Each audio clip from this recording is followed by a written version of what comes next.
Hello everyone, my name is Rajesh Sharma from global city group Chandigarh. आज my dear friends, जैसा कि आप सबको पता है कि 1 जनवरी 2024 से जीआईसी रिवाइज हुआ है। उसके कारण जो है total cost of studying in Canada has increased.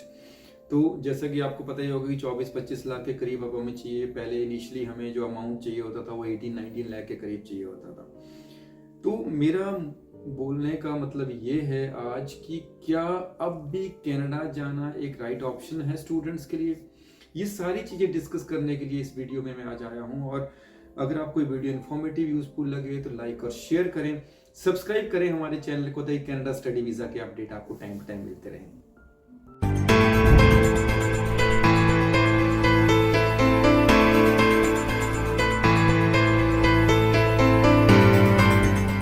तो गाइस, जैसा कि आपको पता है कि जीआईसी के रिवाइज होने के बाद जो है total cost of studying in Canada बढ़ गया है। आपको पता ही होगा कि 24-25 लाख मिनिमम अमाउंट चाहिए होगा अगर आपको कनाडा स्टडी करना है।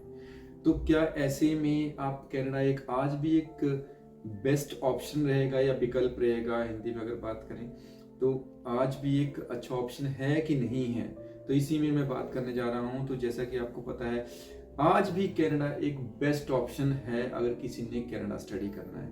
मैं दूसरी कंट्रीज से कंपेयर करूंगा इसको, जैसे ऑस्ट्रेलिया, यूएस या यूके के साथ, क्योंकि मेजर कंट्रीज या जर्मनी, ये 4 कंट्रीज में स्टूडेंट्स मोस्टली स्टडी करने जाते हैं। तो अगर मैं बात करूं, सबसे पहला पॉइंट है मेरा पीआर, परमानेंट रेजिडेंसी का। Yes my dear friends, Canada एक ऐसी कंट्री है जहां आज भी सबसे इजी है आपको परमानेंट रेजिडेंसी। दूसरी कंट्रीज में अगर आपको, यूएस में आपको पता ही है कि it's lot of struggle is there after 5 years. आपको पता नहीं है कि क्या करना है अगर आपको स्टेम का स्टूडेंट नहीं है। यूके का आपको पता है कि यूके में पीआर के ऑप्शंस ऑलमोस्ट आफ्टर 6 इयर्स के बाद खुलते हैं, वो भी वहाँ तक काफ़ी स्ट्रगल के बाद। या ऑस्ट्रेलिया का आपको पता ही है कि कई स्टूडेंट्स वहाँ 10-10, 8-8 साल से बैठे हुए हैं। तो 8-10 साल वहाँ नॉर्मल है। और जब भी आपको पीआर के लिए वहाँ फाइल डालना है तो वहाँ पर आपको जो पॉइंट्स है आउट ऑफ 100 आपको 85 से अबव लेने होते हैं, which is not that much possible for E student. फिर स्टूडेंट्स कुकरी के लिए जाते हैं या कि दूसरे प्रोग्राम ऑप्ट करते हैं जहाँ इजी पीआर होता है और बहुत स्ट्रगलिंग टाइम होता है वहाँ पे। बट अगर कनाडा की बात करूँ, कनाडा में सबसे इजी है कि आपकी स्टडी होनी चाहिए। 2 इयर्स की स्टडी के बाद आपको मिनिमम 1 ईयर का वहाँ कैनेडियन वर्क एक्सपीरियंस चाहिए। उसके बाद इजीली आप अपनी फाइल प्रोसेस करा सकते हैं पीआर के लिए, और सबसे सेफ है, सबसे इजी है वहाँ पर पीआर लेना। दूसरा जो बेस्ट जो पॉइंट है दैट इज, अगर आप मैरिड हैं तो आप अपने स्पाउस के साथ अप्लाई कर सकते हैं, साथ भी अप्लाई कर सकते हैं स्पाउस ओपन वर्क परमिट के लिए directly. Yes my dear friends, spouse open work permit के लिए आपका जो स्पाउस है वो डायरेक्टली पीआर के लिए, वर्क परमिट के लिए वहाँ पर जा सकता है। या अगर पहले नहीं करना, अपने अकेले जाना है, तो आफ्टर 2 मंथ्स अपने स्पाउस की फाइल प्रोसेस करा के, स्पाउस ओपन वर्क परमिट लिख के उसकी फाइल प्रोसेस करा के उसका वो भी कनाडा वहाँ पहुँच जाएगा। तीसरा जो पॉइंट है वो है आपके पेरेंट्स का। Yes my dear friends, parents का आपको पता ही है कि पेरेंट्स जब स्टडी करने बच्चा जाता है तो वो स्टूडेंट की भी रहती है कि मैं अपने पेरेंट्स को बुलाऊं। तो इमिडिएटली आफ्टर 2 मंथ्स अपने जो पेरेंट्स हैं उनका विजिटर वीजा लगवा सकते हैं। आपको वेट नहीं करना है कि मैंने कॉन्वोकेशन में ही बुलाना है। ऐसा कुछ नहीं होता कि कॉन्वोकेशन में ही स्टूडेंट्स जो पेरेंट्स हैं उनका वीजा लगता है। नहीं, आफ्टर 2-3 मंथ्स के बाद, एक सेमेस्टर का कंप्लीट होने के साथ साथ आप अपने पेरेंट्स को वहाँ पर विजिटर वीजा के लिए बुला सकते हैं। और लिटरली जब आप पीआर में होंगे तो अपने पेरेंट्स का सुपर वीजा लगवा सकते हैं। तो सुपर वीजा भी उनके लिए बहुत ईजी है, पेरेंटल वीजा रहता है, इक्विवेलेंट टू पीआर ही रहता है वो। तो उसके लिए भी आपको बहुत इजी है। कैनेडियन गवर्नमेंट ने ये फैसिलिटी हर एक इंटरनेशनल स्टूडेंट्स को दी है। तीसरा जो पॉइंट है दैट इज, यस, जब कनाडा हम अप्लाई करते हैं तो कनाडा ही पूरे वर्ल्ड में एक ऐसी कंट्री है, जिनमें मेजर कंट्रीज की बात करूं जहां स्टूडेंट स्टडी करने जाते हैं, जहां पर एम्बेसी का कोई इंटरव्यू नहीं होता।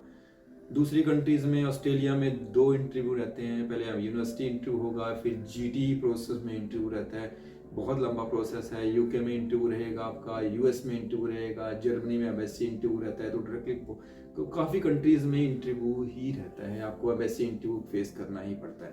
पर कनाडा में आप लेटर ऑफ एक्सप्लेनेशन या फिर एसओपी सबमिट करके आप आराम से वहाँ पर अप्लाई कर सकते हैं और अभी स्टडी वीज़ा अप्रूव करवा सकते हैं।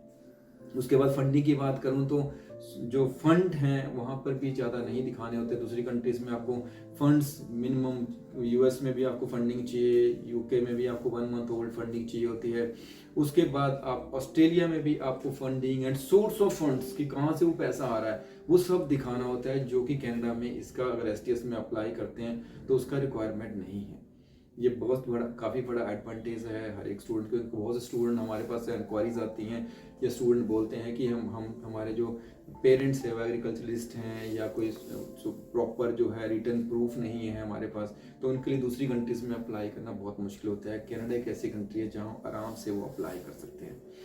अब बात करता हूँ इसके बाद fast processing. Yes my dear friends, आपका ऑफर लेटर इमीडिएटली जल्दी आ जाता है 1 मंथ के अंदर या 1.5 मंथ के बाद आप 15 दिन में जीआईसी और फीस करके अपना एप्लीकेशन फाइल करवा सकते हैं और आपका वीज़ा विद नेक्स्ट मंथ आपका अप्रूव होके आ जाता है। तो ये भी काफ़ी बड़ा एडवांटेज है। देन इसके बाद है crime rate. Yes my dear friends, आपको पता ही है कि कनाडा एक बहुत सेफेस्ट कंट्री है। वहाँ पर क्राइम रेट इज़ बहुत नेग्लिजिबल है। वहाँ पर आराम से आप फ्रीली घूम सकते हैं। बहुत, अगर दूसरी कंट्रीज में देखें तो क्राइम रेट बहुत ज़्यादा है। And last point is disparity. Disparity means भेदभाव माय डियर फ्रेंड्स। दूसरी कंट्रीज में, यूएस में, यूके में या ऑस्ट्रेलिया में जब स्टूडेंट अप्लाई करते हैं तो वहाँ उनको किसी अलग नज़र से देखा जाता है, एक अच्छी नज़र से नहीं देखा जाता। पर कनाडा में ऐसा कुछ नहीं है। कनाडा में इतना बहुत बड़ा वो डिस्पैरिटी वाला मुद्दा नहीं है कि आपको वहाँ पर बुरी नज़र से देखा जाएगा।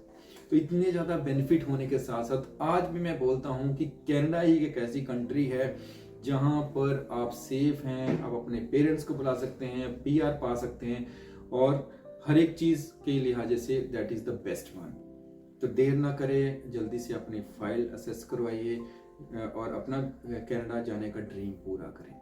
My dear friends, I know कि आजकल जो जीआईसी के बढ़ने के साथ बहुत से स्टूडेंट्स जो है वो बैकफुट पे चले गए हैं कि यार अप्लाई करना चाहिए, या पेरेंट्स बैकफुट पे चले गए हैं कि अप्लाई करना चाहिए या नहीं करना चाहिए। पर मेरी सजेशन बीइंग ए कंसल्टेंट ये है कि अप्लाई करिए और अपना कनाडा जाने का ड्रीम पूरा करें। With this guys, thank you very much, best of luck.